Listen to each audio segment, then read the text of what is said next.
Well, hello YouTube! Today we have another review for you.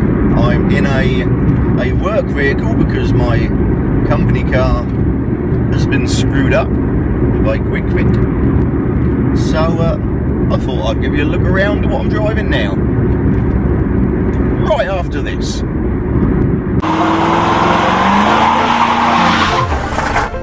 Also Alex.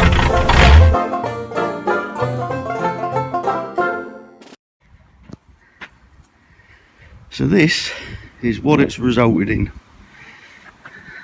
As you've seen from a previous video, or we might have seen, not sure what order these will come out in. That went in for a service and is now have issues, so it's now got to go off to somewhere else to be fixed because Quick Fit buggered it up. But anyway, I'm now driving this. Can you tell my excitement in my voice?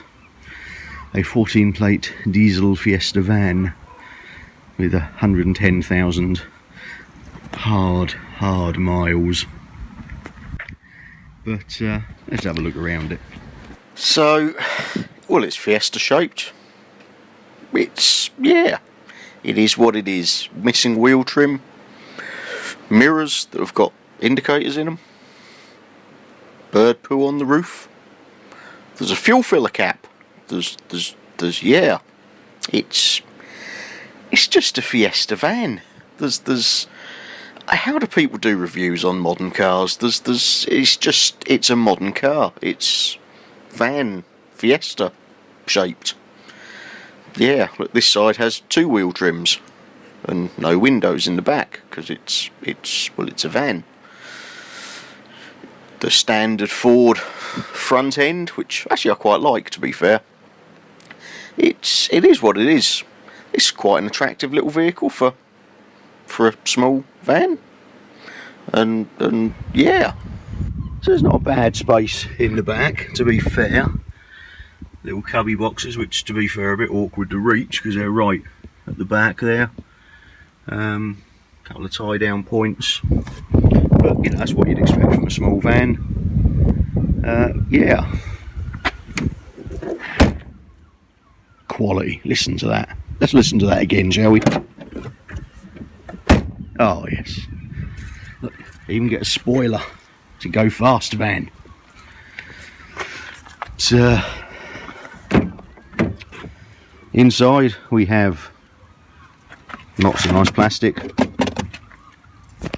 some funky sort of padded dashboard, this weird pointy out bit with all the infotainment stuff on, but only 5 gears, so I keep trying to put it in reverse.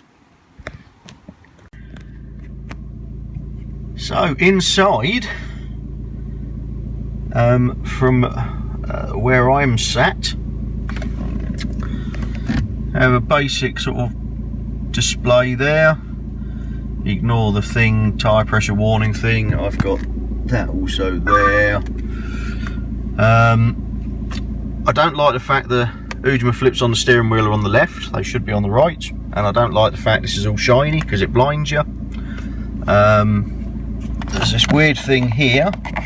I'm not sure if there would be something there in a higher model. But if we move over here, press OK to get rid of that. Turn the radio on, turn the volume down.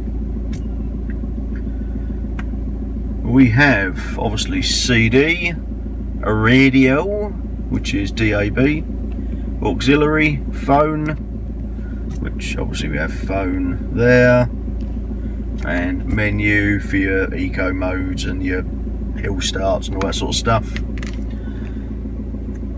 Touch dial for your phone. If we go here, you've got other little bits which correspond with the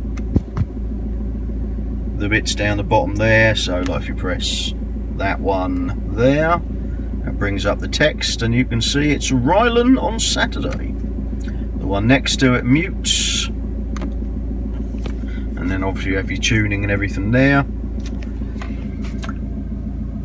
To go through your Ujima flip bits, whatchamacallits, you have a little thing on the end of your wiper stalk, So you can see I've got 351 miles left. I'm not sure what that is. Average 58 mpg, oh, it's not too bad. Average 31 mile an hour. There's the mileage, and there's how many miles I've done so far today.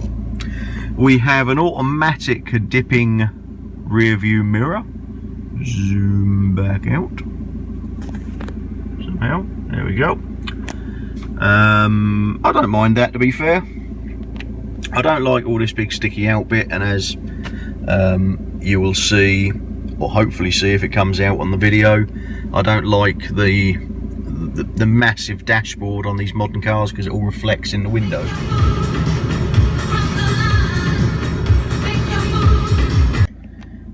Obviously we have, there we go, it's better. We have yeah, mirrors and window thingies, traction control off, basic aircon system, and a little light telling me the passenger airbag is on. Oh, isn't that good? Well, it is if you're a passenger. That's about it, really. One interesting little tidbit, which I don't know why, but I find quite nice. When you clear your trip meter, which is 173.7 miles, which I've done today, you press and hold it, and it clears each digit individually. Isn't that cool? Anyway, yeah, I'm easily amused. So driving the beast.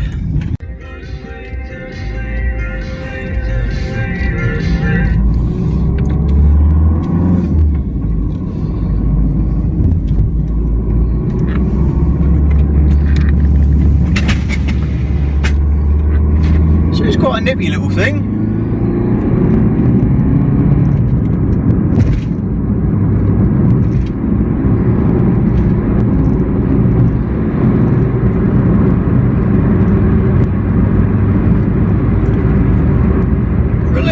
That ain't bad, you know.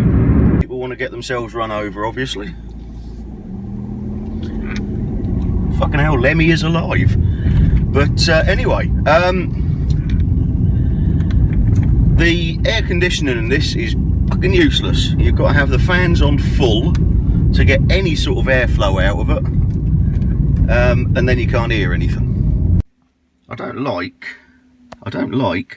the fact that there's your dashboard, all pointy, sticking out, loads of space, look at all that space, and they stick the 12-volt socket down here. So to run your sat-nav, because there isn't one built in, you've got a cable all the way down there. Not too bad for me, but if you had passengers, they're going to keep catching the feet, and there's nowhere really to run it. So you'd end up having to tape it up or something. So yeah, not keen on that. Nicely weighted steering, typical Ford. The gearbox is lovely. Steering's actually quite heavy for a power assisted car, but I like that. I like a bit of feel in the steering, and yeah, in this type of car, obviously in a Jag or Cadillac or something, you want that, you know, completely separated feeling, but in this it's nice bit of feel. It's a very darty little car.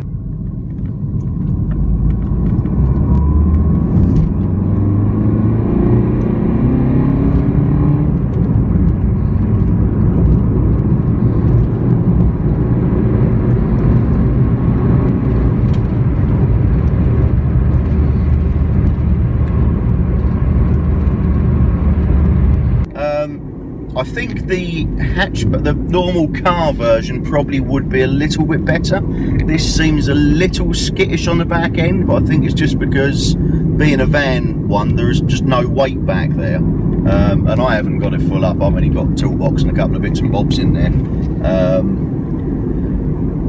So I think the car would actually be a lot better, but this is still a very nippy little vehicle. It's, you know, it's not going to set the world on fire performance wise. It's 1.6 diesel with some horsepower and some torque. Cross the roundabout. First exit. And Stephen Fry interrupting. I will have to put the torque and horsepower figures up on the screen because I'm not professional and didn't look them up beforehand, so they will go sort of there somewhere. Cross the roundabout. First exit. Yes, Stephen, I've done that. Thank you, Stephen. So, yeah. So let's see now. After 300 meters. Cross the roundabout. First exit. Yes, Stephen. Okay. So, yes, as I was saying before, Stephen interrupts me. It's very interrupting, these sat navs, aren't they? The one in my normal car, first exit. The one in my normal car, I have the sound turned off, but this is too far away to reach, and I will probably crash if I try and do it. But anyway, yes, and crashing isn't really a good thing to do. I've tried it; it didn't go well. But yes, anyway, as I said, handling's nice, steering's nice, gearbox is nice, pedal spacing is nice. It's a nice little car to drive.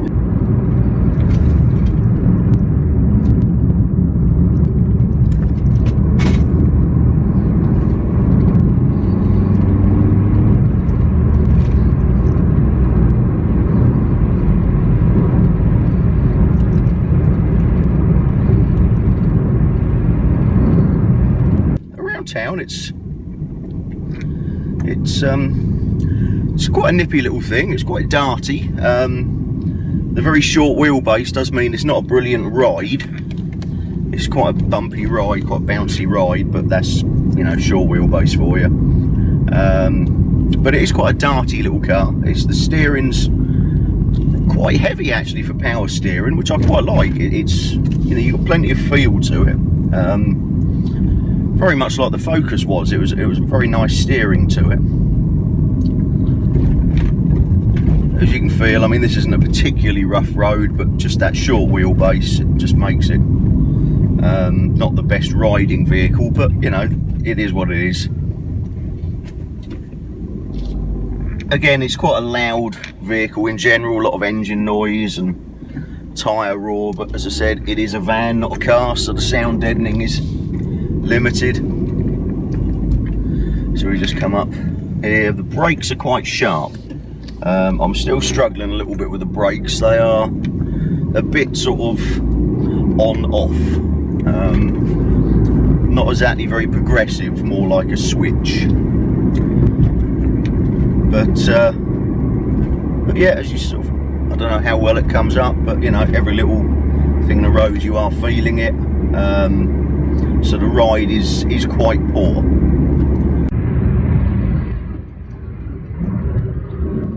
It's actually one of those little vehicles on a road like this. I'm quite annoyed there's a speed limit, because sat here at the speed limit, national speed limit, it's got so much more to give. It wants to rev, it wants to go around the corners, it wants to pivot. The turning on the steering is lovely. It's a great little car to drive. It's just not such a nice car to sit in.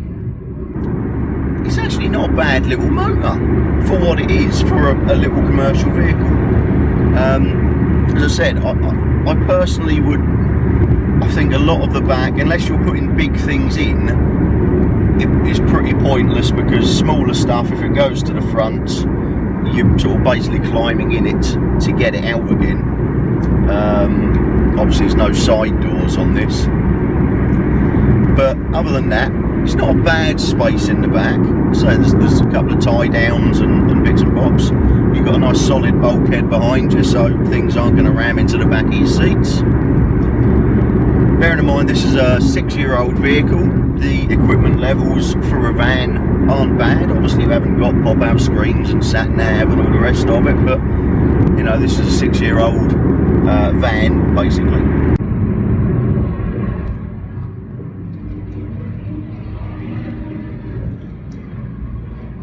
It's just a hilarious little car. It is hilarious. It's just fantastic. You shouldn't be having this much fun in a little small diesel van. You just shouldn't. You shouldn't. I can forgive it. Everything I don't like. The silly lighter position. The fact that I don't really fit. The silly boot area. The rattling. The horrible plastics. I can forgive it. All that. Because it's so much fun on a back road. It's brilliant. Brilliant. Or it was. was before I got stuck behind a taxi. Would I own one? No, not at all. Never in a million years. So my conclusion to this vehicle is, is that a suitable conclusion? I think it is. So yeah, I'll see you on the next one. Like, share, subscribe. Ta-da!